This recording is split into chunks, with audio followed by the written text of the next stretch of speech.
Again, thank you for being here today.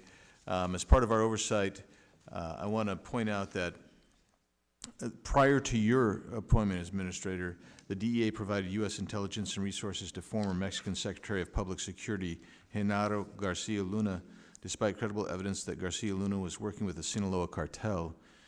Garcia Luna has since been convicted of his crimes, and the reason I bring it up is that Senator Grassley, I know, has asked for DEA records of Garcia Luna's criminal activity to aid congressional oversight. A letter dated February 22nd, 23, and one dated June 28th, 2023. No response has been given. I'm asking if you would please respond, and then I'd like a copy of what you provide, and when might we expect a response? Congressman, I'll check on the status of that letter, and of course we'll send you a copy of the response. Can you impose a self-imposed action item deadline for us? Sir, it goes back and forth between the Department of Justice and DEA, so we will work as expeditiously as possible to get that Maybe clear. a week? I will at least give me hope. I will give you hope that I will tell you that I will prioritize it. Very good. On July 25th of this year, there was a high-level meeting and held in Mexico to discuss efforts to disrupt fentanyl trafficking, and we had a whole series of U.S. personnel and agencies represented there. But I noticed that DEA was not mentioned in the press release related to that. I wondered if someone was there from DEA, and if not, why not?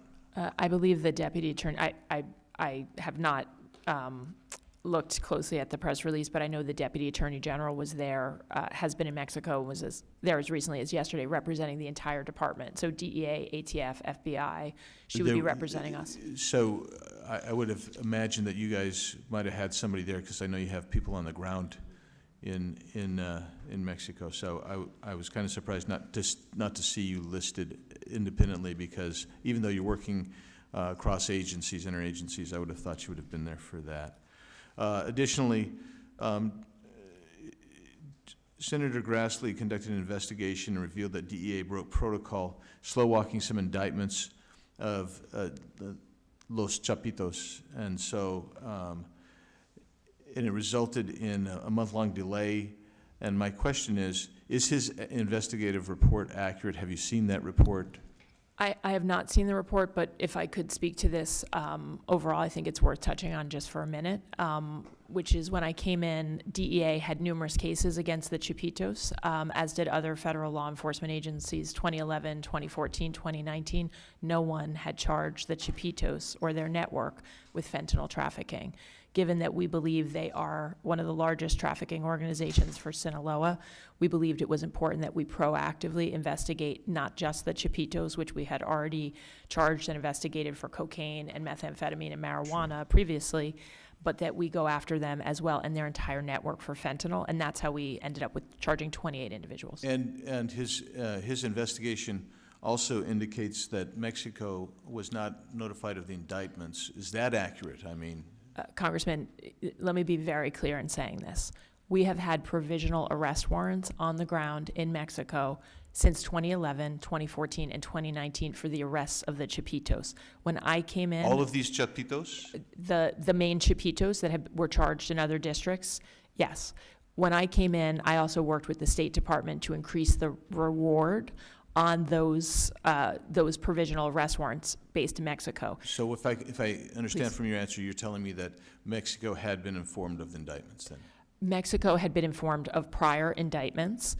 Our indictment was ongoing. So Okay. We would not inform them till we charged the case, and obviously now we have informed them and given provisional arrest warrants down. Okay, and I was pleased to hear you testify earlier today that you've stood up kind of, I guess, a business, I'm going to call it a business interruption task force, because I do think that's one of the key components if you want to bring in, you have to disincentivize the cartels.